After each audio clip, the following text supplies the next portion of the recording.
Welcome to the Tech Meme Ride Home for Thursday, December 3rd, 2020. I'm Brian McCullough. Today, a new bill could regulate crypto in a way that crypto folks say would defeat the point of decentralization in the first place. Facebook antitrust could be coming as soon as next week.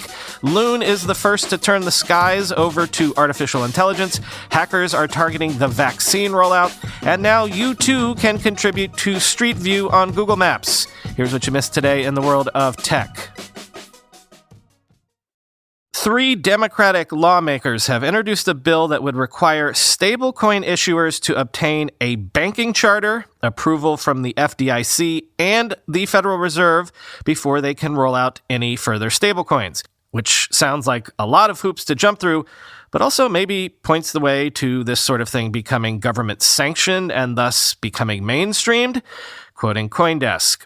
The 3 representatives introduced the Stablecoin Tethering and Bank Licensing Enforcement, or STABLE Act, on Wednesday, writing in a press release that it would focus on regulating stablecoins, naming the stablecoin of the Facebook-led Libra project, since renamed Diem, as one example. Quote, digital currencies whose value is permanently pegged to or stabilized against a conventional currency like the dollar pose new regulatory challenges while also representing a growing source of the market, liquidity, and credit risk, the press release said.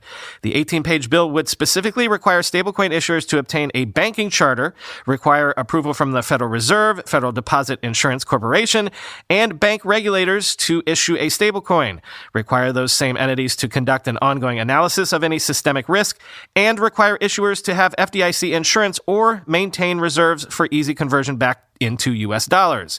This would apply to stablecoins pegged to other national or state currencies, the bill said. Rohan Gray, an assistant professor at the Willamette University College of Law, told CoinDesk that the bill is really defining what a deposit is as far as digital assets are concerned. In his view, stablecoins are effectively an internet-native form of a deposit. Quote, any entity that wants to issue something that walks and talks like money, or like a deposit, should be regulated like a depository institution, he said. Gray is an advisor for the bill, end quote. So the crypto folks are absolutely up in arms about this because it basically would charter crypto projects like any other banking project. You'd need the same reporting and reserves in place just to launch a stablecoin, just as you would need if you were going to launch a bank. Thus, basically turning crypto projects into the thing that they've always said they've been against. I think I can summarize the pushback by quoting this tweet storm from Jeremy Allaire, quote, the Stable Act would represent a huge step backwards for digital currency innovation in the United States, limiting the accelerating progress of both the blockchain and fintech industry. Our industry is delivering solutions that materially improve the speed, accessibility, and cost efficiency of payments and banking in the U.S. and around the world. Any act of Congress in this sphere should be focused on embracing, investing in, and supporting the incredible pace of open innovation that is happening with stablecoins and blockchain infrastructure. An enormous amount of the innovation brought to the underbanked and small businesses has been driven by non-bank fintech companies, Stripe, Square, PayPal, Circle, Coinbase, Apple, Google, and many others. Forcing crypto fintech and blockchain companies into the enormous regulatory burdens of Federal Reserve and FDIC regulation and supervision is inconsistent with the goals of supporting innovation in the fair and inclusive delivery of payments that comes from stablecoins, end quote. Then again, maybe this is just targeting shitcoins. That's an actual term, by the way. Those crypto projects on the murky end of things that basically invent wealth out of thin air. Would regulating that end of crypto really be such a bad thing? PhonePe is being spun out as an independent enterprise, which is worth noting because PhonePe is pretty much the crown jewel of Flipkart, which Walmart paid $15 billion to acquire a majority stake in. So think of Flipkart being Walmart's big play in India, and PhonePe being the big fintech play of Flipkart, quoting TechCrunch. The partial spin-off, which had been in the works for more than a year, means that Flipkart's stake in PhonePe will reduce from 100% to 87%. This partial spin-off gives PhonePe access to dedicated long-term capital to pursue our vision of providing financial institutions to billions of Indians, said Samir Nigam, founder and chief executive of PhonePe, in a statement. Flipkart will remain PhonePe's majority shareholder, and the two businesses will retain their close collaboration, PhonePe said. PhonePe, which means on the phone in Hindi, PhonePe, which means on the phone in Hindi, currently leads the mobile payments market in India by some metrics.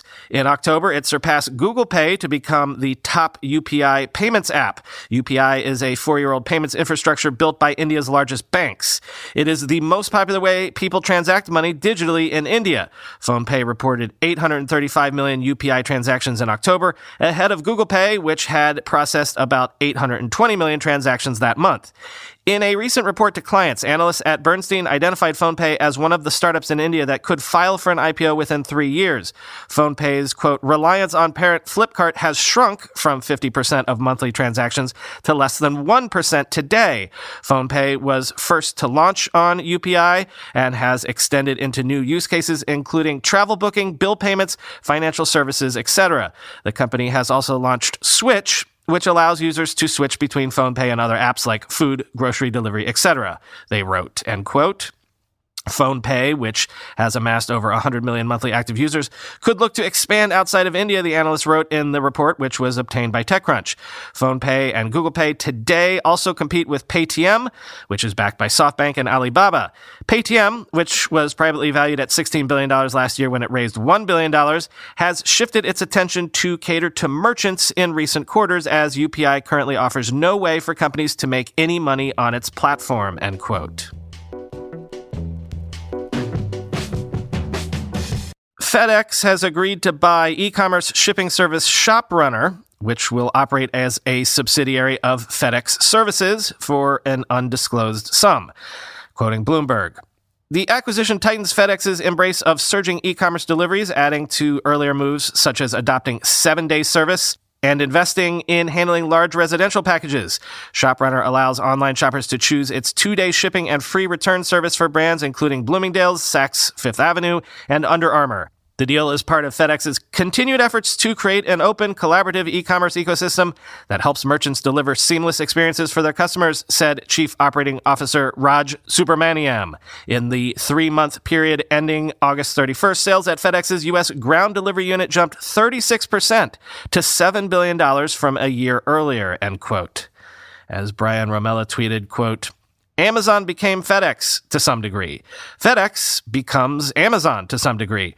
All become payment companies to a greater degree in the end. This is the way of it, end quote.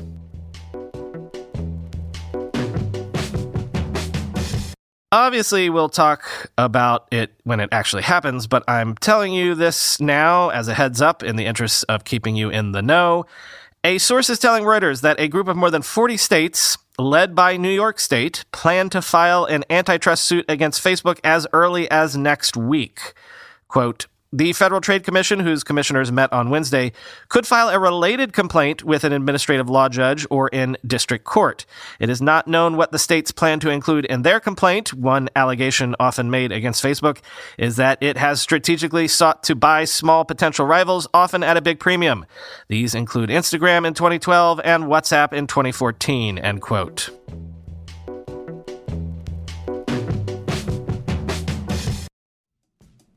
All week, I've been telling you about ImPartner, the leaders in PRM, partner relationship management.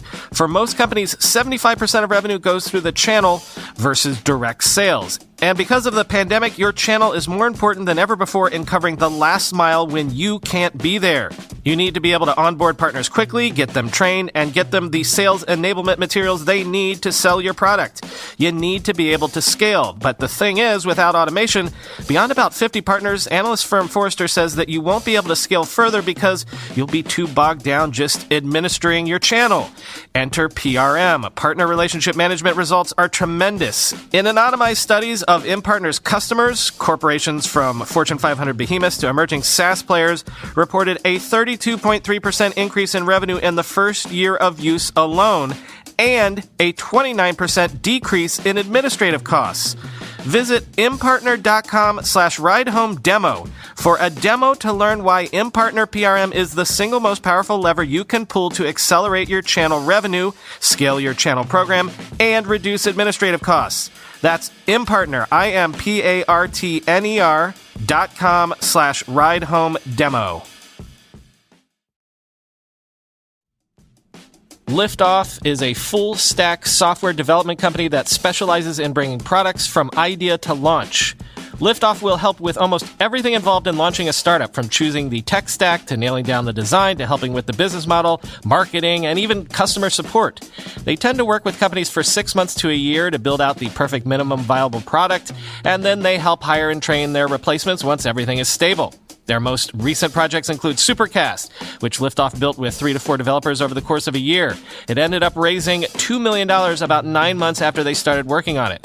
Liftoff also helped build and launch Waking Up with Sam Harris, which had hundreds of thousands of passionate users by the time they transitioned off the project. Liftoff works with startups to provide everything they need to launch amazing products fast. If you've got an amazing idea but not yet an amazing product, go talk to Liftoff at Liftoff.to. That's Liftoff.to, and when you get in touch, tell them Brian sent you. Alphabet is transitioning its navigation systems for its fleet of Loon high-altitude balloons to one controlled by artificial intelligence, making this the first time a commercial aerospace system has been turned over to AI.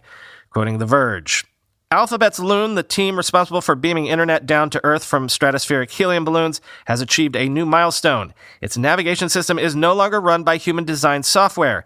Instead, the company's internet balloons are steered around the globe by an artificial intelligence. In particular, a set of algorithms both written and executed by a deep reinforcement learning-based flight control system that is more efficient and adept than the older human-made one. The system is now managing Loon's fleet of balloons over Kenya, where Loon launched its first commercial internet service in July after testing its fleet in a series of disaster relief initiatives and other test environments for much of the last decade. Similar to how researchers have achieved breakthrough AI advances in teaching computers to play sophisticated video games and helping software learn how to manipulate robotic hands in lifelike ways, reinforcement learning is a technique that allows software to teach itself skills through trial and error. Obviously, such repetition is not possible in the real world when dealing with high-altitude balloons that are costly to operate and even more costly to repair in the event they crash. So Loon, like many other AI labs that have turned to reinforcement learning to develop sophisticated AI programs, taught its flight control system how to pilot the balloons using computer simulation with help from Google's AI team out of Montreal. That way, the system could improve over time before being deployed in a real-world balloon fleet, end quote. One thing that I haven't heard anything about, so someone who knows more about this should probably enlighten me. If folks think we're maybe a decade or maybe 2 away from turning our roads and our cars over to automation and AI, wouldn't it logically follow that we could turn over our skies and our airplanes to automated systems sooner than that? Surely the sky is an easier place to go autonomous, right? And maybe you'd be able to achieve the similar improvements over human inefficiency and inaccuracy that Loon is achieving. Or maybe I'm wrong. Something else that I'm potentially wrong about that people can enlighten me over are watch parties. Hulu's watch party feature is now expanding to all subscribers, allowing up to 7 other people to join in on your watch, and will now also have a click to catch up button, quoting The Verge. Watch Party is available on Hulu's website. You'll see the icon on a title's details page. From there, you can share a Watch Party link with up to 7 other Hulu subscribers so that everyone can watch the same content together from afar. Hulu says that while watching, group members will be able to react in real time through the chat function and control their own playback. If you find yourself having to pause while your friends keep watching, there's a click to catch up button to get right back to the same spot as everybody else. You can use Watch Party with thousands of titles from Hulu's on-demand library, including the company's new original rom-com film, The Happiest Season, which Hulu says broke streaming records when it premiered over Thanksgiving weekend, end quote. So the last time we talked about this sort of thing, I remember predicting this would be a feature that would take over all of streaming in no time. And while Prime Video, Disney Plus, and Sling TV do have some sort of watch together feature right now, the whole thing really hasn't exploded like I thought it would. Maybe it's a harder technical thing to pull off, but I mean, why not try? This could be a useful feature for after COVID times too. The kids will always want to watch movies along with grandma, won't they? In extremely 2020 news, Wired is reporting that IBM is reporting that a sophisticated global phishing campaign is targeting the companies involved in the cold supply chain necessary for the distribution of the upcoming COVID-19 vaccines. Quote, two of the leading COVID-19 vaccine candidates by Pfizer and Moderna have been submitted to the FDA for emergency authorization. The agency is scheduled to evaluate Pfizer's application on December 10 and Moderna's 1 week later. UK regulators approved Pfizer's vaccine on Wednesday, which means that the next challenge for both vaccines is transporting them. They must be kept at frigid temperatures, minus 4 degrees Fahrenheit for Moderna and 94 degrees below for Pfizer, requiring a network of specialists known as the cold chain. Today, security researchers at IBM are releasing findings that a campaign has for months targeted a significant number of those companies across 6 different countries. Quote, this activity took place in September, which means that someone's looking to get ahead, looking to be where they need to be at the critical moment, says Claire Zabova, senior cyber threat analyst with IBM Security X-Force. It's the first time we've seen that level of pre-positioning within the context of the pandemic, end quote. The campaign seems to have focused on companies and organizations associated with Gavi, the Vaccine Alliance's cold chain equipment optimization platform, an effort to streamline and strengthen the cold chain. The only target IBM identified by name was the European Commission's Directorate General for Taxation and Customs Union, which, among other things, determines tax relief associated with transporting vaccines across borders. Seemingly any part of the cold chain was within bounds for the attackers. Other targets mentioned by IBM include manufacturers of solar panels, which might power trucks carrying the vaccine to more remote locations, and a German website developer whose clients include pharmaceutical, biotech, and container transport companies. The attackers sent emails purporting to be from Hair Biomedical, a Chinese company that advertises itself as, quote, the world's only complete cold chain provider, end quote, under the guise of routine requests for quotations. The emails contain HTML attachments that ask the recipient to enter their credentials, which the hackers could then harvest to infiltrate the targeted company.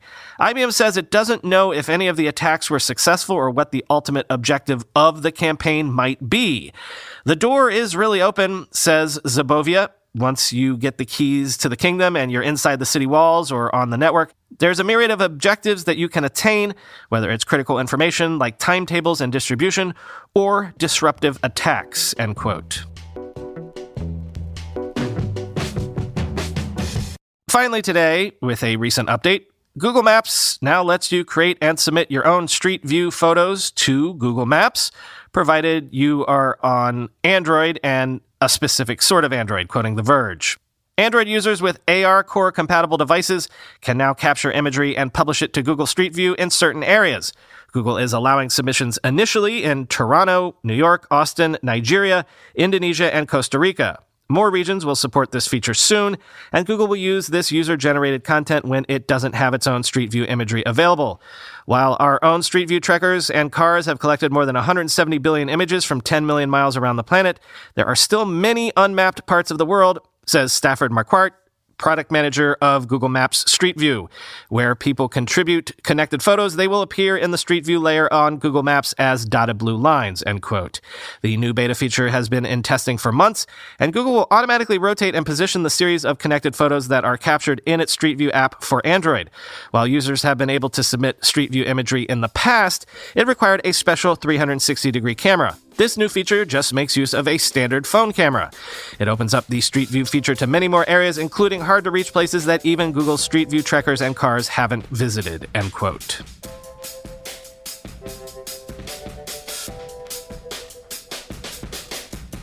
That's all for today. I need to run into the office real quick to record this weekend's bonus episode. So here's hoping there's some e-bikes available. Wish me luck. Talk to you tomorrow.